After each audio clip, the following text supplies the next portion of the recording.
You know, every single time Nigerians think the worst of our school kidnappings is behind us, something happens that reminds us we are still in the middle of a storm.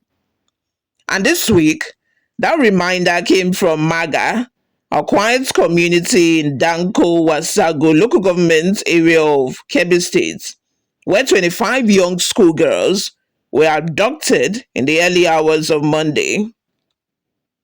It's honestly heartbreaking. These were girls preparing for their morning routines, girls who should have been thinking about classes, not gunshots. Yet armed men stormed their school, shot and killed the vice principal, Azan Makoko, injured another staff member, and marched 25 students into the forest. And now the country is once again asking, how did we get here again? So the Chief of Army Staff, Lieutenant General Waidi Shaibu, wasted no time. He went straight to the community, stood in front of his commanders and troops, and made a promise that sounded less like a press statement and more like a vow. He said, and I quote, "We will continue to fight day and night until we find these students. No sugarcoating, no political grammar, just a clear order. Stay on the field, don't stop, bring them back home." He also warned that the bandits now have a very disturbing pattern. They are going for soft targets, places where people sleep deeply, where security is thin, where they can strike and leave before anyone reacts. And that part is key because it connects to something deeper, something long term. If you listen to people in that community, their reactions are a blend of fear and anger. Some said the kidnappers hadn't gone far, meaning a strong immediate response could make a difference. Others wondered how these attacks keep happening at dawn, at night, in remote villages, inside forests, that bandits seem to know better than the authorities. To them, this wasn't new. It was just the latest chapter in a book they've been forced to read for years.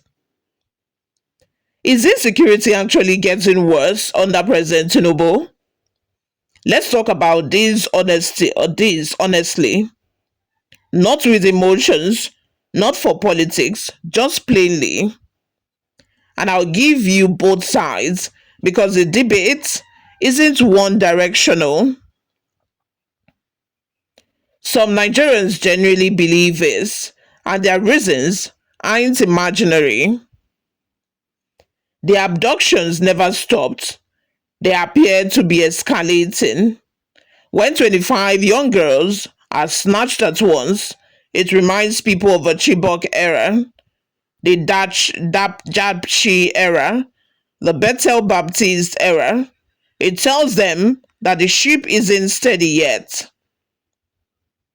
Intelligence failures keep repeating themselves. People ask, how do armed men move dozens of girls through forest paths without being intercepted? What happened to all the money budgeted for intelligence? It's a fair question if you ask me.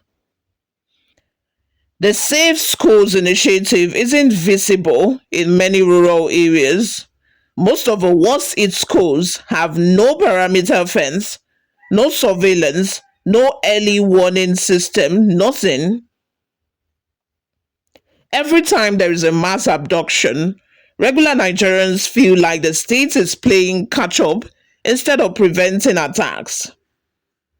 And honestly, you can't blame people for feeling this way. This side argues something different. Tinubu didn't invent banditry. Banditry has been evolving for more than a decade. These attackers are not ideological terrorists, they are economic criminals.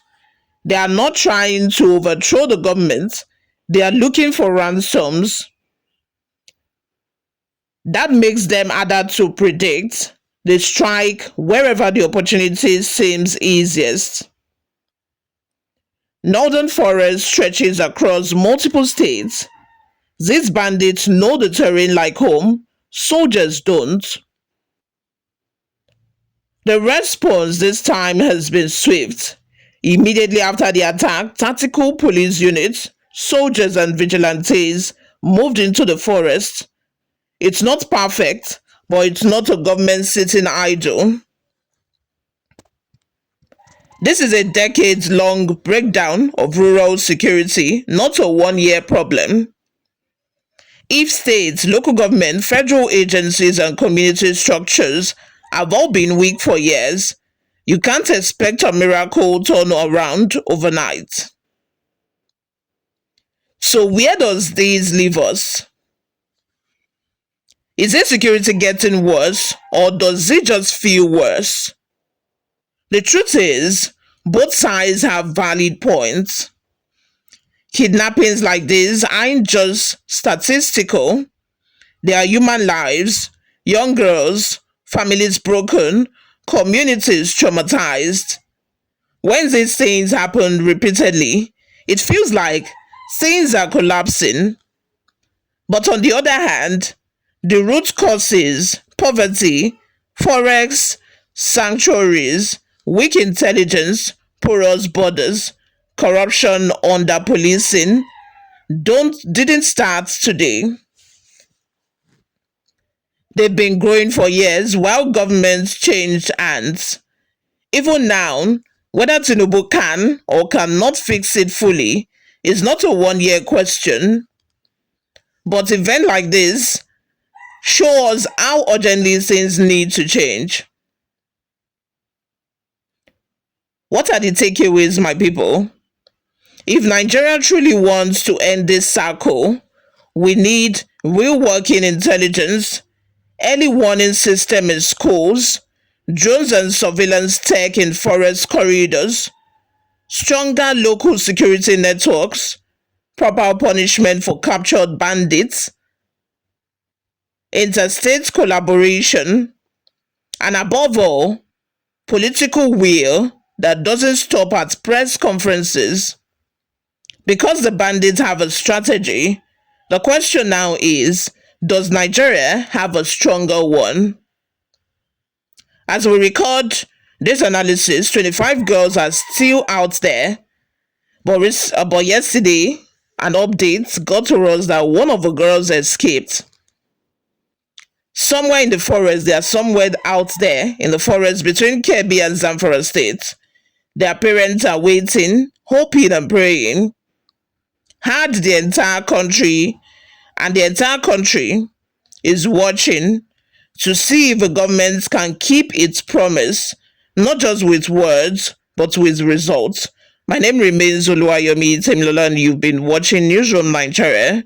Subscribe, like, share this video with your friends and family, and watch our other videos as well. I will see you guys in my next video. Bye for now.